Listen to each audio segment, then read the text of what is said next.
चलिए सभी साथी क्लास में फटाफट जुड़ जाएंगे। बिहार डीएलएड इंट्रेंस एग्ज़ाम 2025 जो आप सभी का साथी 27 से परीक्षा शुरू है और आज की क्लास में हम लोग देखेंगे प्रीवियस ईयर का प्रश्न जो आपके जीके और जीएस के जो इम्पोर्टेंट क्वेश्चन बन सकते हैं उन सारे क्वेश्चनों को आज की क्लास में हम आपके लिए निचोड़ संग्रह लेकर आए हैं जो आपकी परीक्षा के दृष्टि से बहुत ही ज़्यादा इम्पोर्टेंट है। तो आप सभी साथी आज की क्लास में टॉप 100 क्वेश्चन को आप लोग कॉपी और पेन लेकर लिख लीजिएगा। आप सभी के पेपर में साथी सवाल यहाँ से देखने को मिलेंगे बिल्कुल 100% जी। तो चलिए क्लास को बिना देरी किए हुए शुरू करते हैं। अगर आप लोग इस बार बिहार डीएलएड एंट्रेंस एग्ज़ाम को अच्छे नंबरों से क्वालिफाई करना चाहते हैं तो साथी क्लास को बिना स्किप किए हुए अंत तक देखिएगा और उसके बाद आप लोग स्कोर अपना कमेंट करके बताइएगा ईमानदारी पूर्वक जी।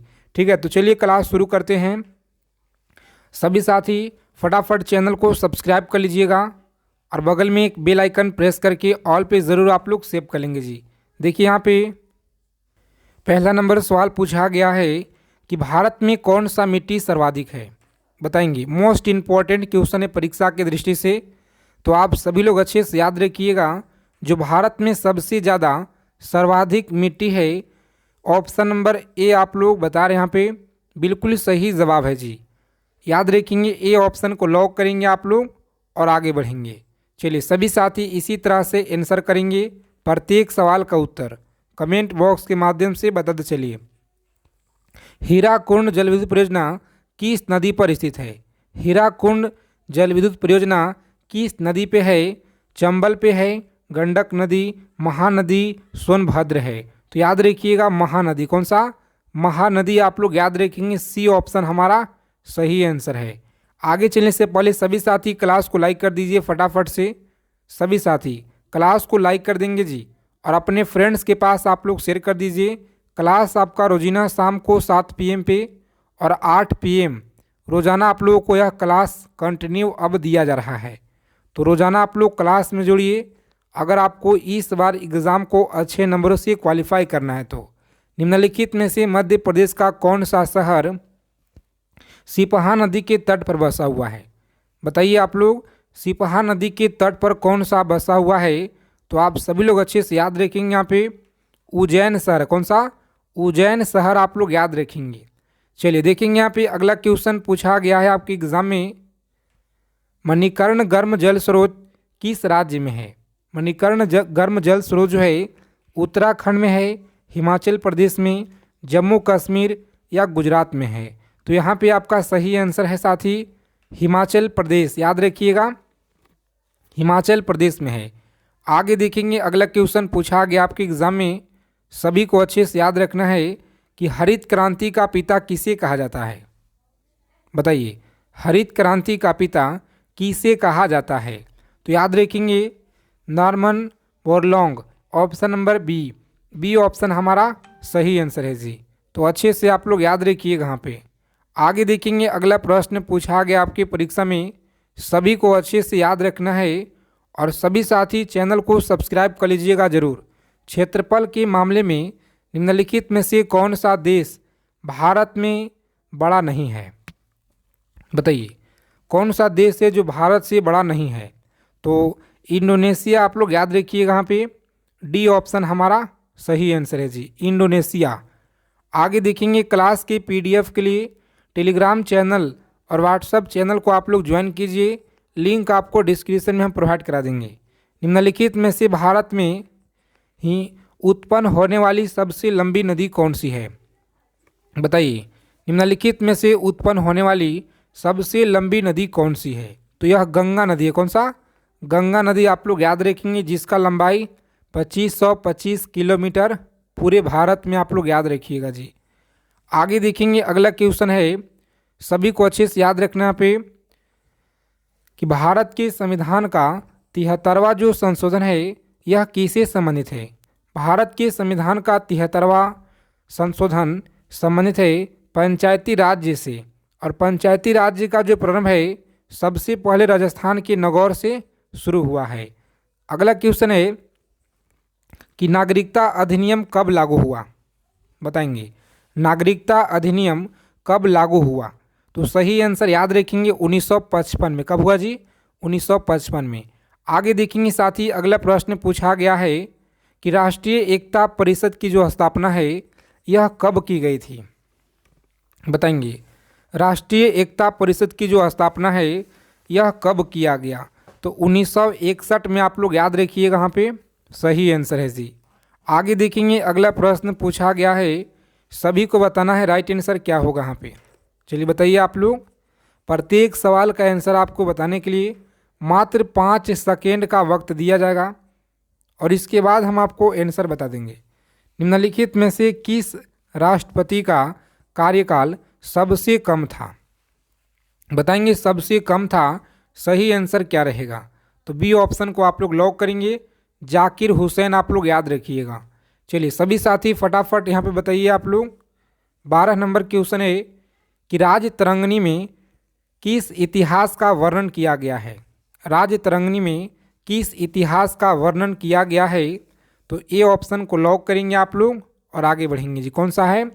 कश्मीर। आप लोग याद रखिएगा, सही आंसर है। सभी साथी फटाफट आंसर करेंगे यहाँ पे। बताइए आप लोग कि द्वितीय बौद्ध संगीति कहाँ आयोजन किया गया था?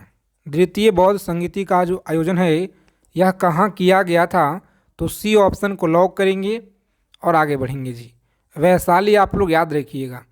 चलिए सभी साथी फटाफट आंसर कीजिए यहाँ पे कि निम्नलिखित में से किसे एक रात के नाम से जाना जाता है? चलिए बताइए आप लोग। एक रात के नाम से जाना जाता है, ए ऑप्शन को लॉक करेंगे, महापद्मनंद। आप लोग याद रखिएगा। सभी साथी फटाफट आंसर कीजिए यहाँ पे। बताइए आप लोग राइट आंसर क्या रहेगा कि सिंधु घाटी सभ्यता की जो प्रमुख विशेषता है यह क्या थी? सिंधु घाटी सभ्यता की प्रमुख विशेषताएं क्या थी? तो प्यारे मित्रों आप लोग याद रखेंगे पूरा पाषाण सभ्यता। आप लोग याद रखेंगे। जो भी लोग बता रहे हैं यहाँ पे डी ऑप्शन यह गलत है जी। कौन सा होगा? तो शहरी सभ्यता। आप लोग याद रखिएगा, बिल्कुल सही आंसर है। आगे देखेंगे, अगला सवाल है। सभी साथी क्लास को लाइक कर दीजिए फटाफट से। आगे चलने से पहले निम्नलिखित में से कौन सा फसल भूमध्य रेखीय फसल है? बताएंगे निम्नलिखित में से कौन सा भूमध्य रेखीय फसल है? तो आप सभी लोग याद रखेंगे यहाँ पे सही आंसर हमारा बी है। कौन सा? बी ऑप्शन को लॉक करेंगे और आगे बढ़ेंगे। चलिए देखेंगे यहाँ पे अगला सवाल पूछा गया है। सभी साथी अच्छे से आंसर कीजिए यहाँ पे। बताइए निम्नलिखित में से कौन सा एल्युमिनियम अयस्क सर्वाधिक महत्वपूर्ण है? बताएंगे कौन सा एल्युमिनियम अयस्क सर्वाधिक महत्वपूर्ण है? तो बॉक्साइड। आप लोग याद रखेंगे ऑप्शन नंबर बी ऑप्शन को आप लोग लॉक करेंगे यहाँ पे और आगे बढ़ेंगे। चलिए सभी साथी आंसर करेंगे यहाँ पे। 18 नंबर सवाल है आपकी स्क्रीन पे और अच्छे से आप लोग याद रखिएगा। सरहिंद नहर किस नदी पर स्थित है जी? बताइए आप लोग। सरहिंद जो नहर है यह किस नदी पर स्थित है? तो सतलज। आप लोग याद रखिएगा, ए ऑप्शन को लॉक करेंगे और आगे बढ़ेंगे। उपापाच्य क्या है? चलिए बताइए सभी साथी उपापाच्य क्या है? तो जो भी साथी यहाँ पे बता रहे हैं ऑप्शन नंबर सी ऑप्शन को लॉक करेंगे आप लोग और आगे बढ़ेंगे जी। चलिए सभी को बताना है। यहाँ पे अगला सवाल पूछा गया है कि भारत में बॉक्साइट का सर्वाधिक उत्पादन किस राज्य के द्वारा किया जाता है? बताएंगे भारत में जो बॉक्साइट है सर्वाधिक उत्पादन किस राज्य के द्वारा किया जाता है? तो प्यारे मित्रों आप लोग याद रखिएगा, यह सवाल आपके बिहार डीएलएड एंट्रेंस एग्जाम में पिछले बार भी यह पूछा गया है जी। लॉक करेंगे ए ऑप्शन को, उड़ीसा और आगे बढ़ेंगे। सभी साथी चैनल को सब्सक्राइब करके बगल में बेल आइकन प्रेस करके ऑल पे ज़रूर आप लोग सेव कर लेंगे और क्लास को आप लोग अंत तक देखिए। अगर आपको इस बार एक सीट पक्का करना है तो देखिए भारतीय वन जीवन में फ्लाइंग फॉक्स क्या है? तो साथियों आप लोग याद रखिएगा, यहाँ पे ए ऑप्शन को लॉक करेंगे, चमगादड़ याद रखिएगा। चलिए देखेंगे यहाँ पे अगला सवाल है, सभी को आंसर करना है फटाफट से। बताइए आप लोग, फोबोस और डायमोस निम्नलिखित में से ग्रहों में से किसके प्राकृतिक उपग्रह है? तो मंगल का उपग्रह आप लोग याद रखिएगा, सही आंसर है जी। आगे देखेंगे अगला क्वेश्चन पूछा गया है कि मरुभूमि राष्ट्रीय उद्यान किस प्रदेश में है। मरुभूमि राष्ट्रीय उद्यान किस प्रदेश में है, तो ए ऑप्शन को लॉक करेंगे, राजस्थान में आप लोग याद रखिएगा। चलिए सभी साथी आंसर करेंगे फटाफट से। घाटी गांव वन्यजीव अभयारण्य किस प्रदेश में है, बताएंगे घाटी गांव वन्यजीव अभयारण्य किस राज्य में है, तो सही आंसर याद रखेंगे मध्य प्रदेश। कहाँ पे है जी, मध्य प्रदेश आप लोग याद रखिएगा। चलिए देखेंगे यहाँ पे साथी पूछा गया है 25 नंबर सवाल है कि बांधवगढ़ राष्ट्रीय उद्यान किस प्रदेश में है। बांधवगढ़ राष्ट्रीय उद्यान आप लोग याद रखिएगा मध्य प्रदेश में। कहाँ पे है जी, मध्य प्रदेश आप लोग याद रखिएगा।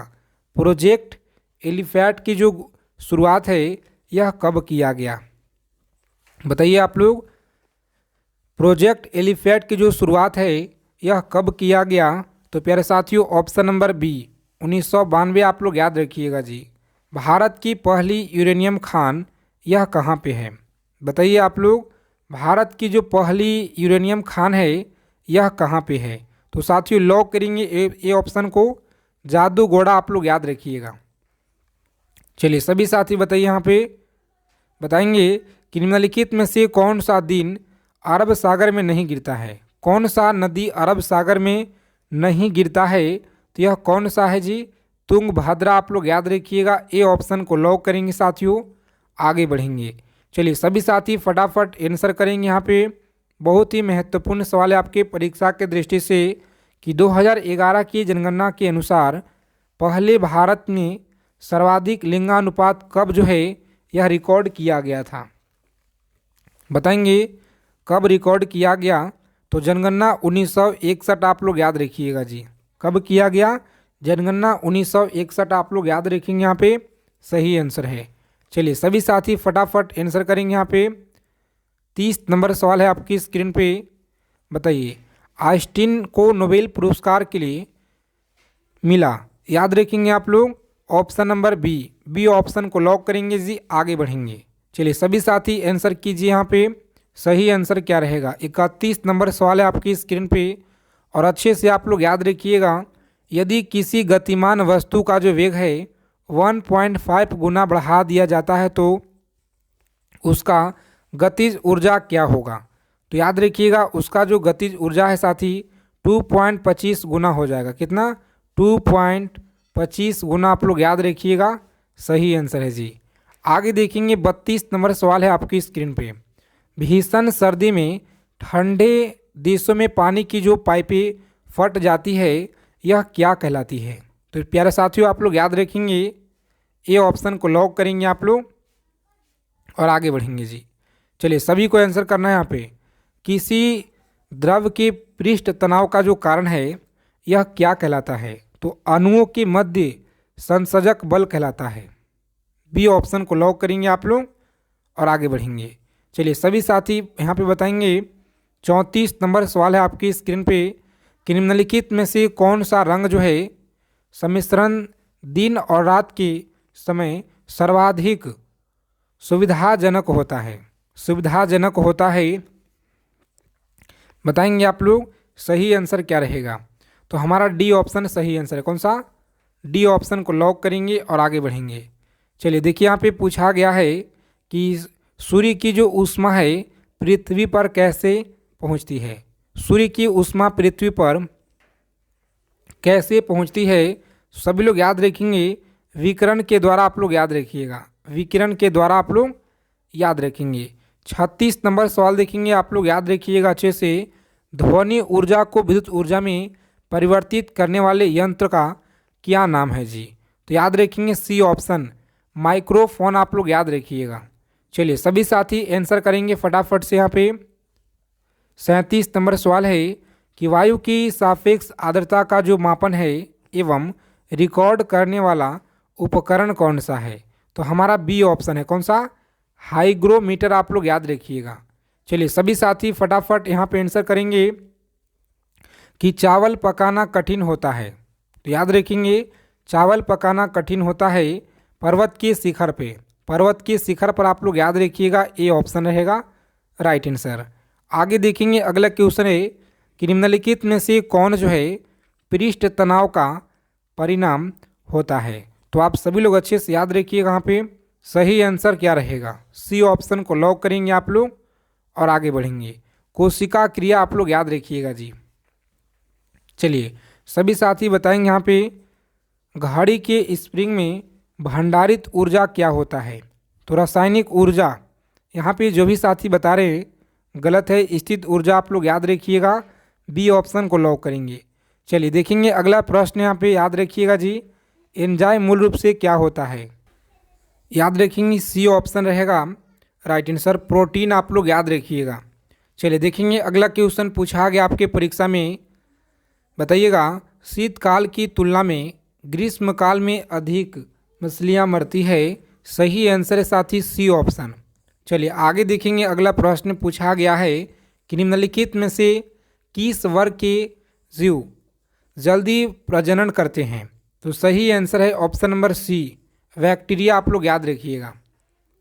आगे देखेंगे 44 नंबर सवाल आपकी स्क्रीन पे है, पोर्टलैंड सीमेंट का जो आविष्कार है यह किसने किया था।